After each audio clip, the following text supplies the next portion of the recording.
তখন আপনি পরে ডিসিশন নেবেন। আমরা বাইরে থাকলেও কাজ করতে পারি, মানে অনলাইন দিয়ে করতে পারি।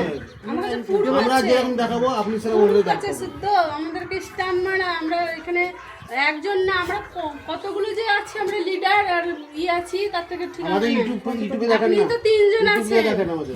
আমাদের আমাদের প্রচুর ইউটিউব চালু লিডার। করেন, বলে দিচ্ছি। ইউটিউব চালু করলে এখানে কিছু দেখাবো না, যা দেখার ওখানে দেখবেন। যাবেন আপনারা, আর একজন কেন 10 জন কেন 20 জন যান, গিয়ে দেখে আসেন। দেখে এসে যদি ভালো লাগে তাহলে করবেন, না তো করবেন না। ঠিক আছে, তো কার্ডটা দিই। ঠিক আছে, এই কার্ড নিয়ে কিন্তু সবাই যাবেন। হ্যাঁ, আমার নাম নাম্বার সব দিচ্ছি, বুঝলেন? ছোট বোন হিসাবে হবে, বুঝতে পারলেন? কেন দাদা হিসাবে আপনাকে না কার্ডটা দিচ্ছি আমি। আপনি আপনার নাম্বারটা দিয়ে দেন আমাকে। আমি যদি খারাপ কিছু করবো লোকে তো আমার ভয় থাকবে, তাই না?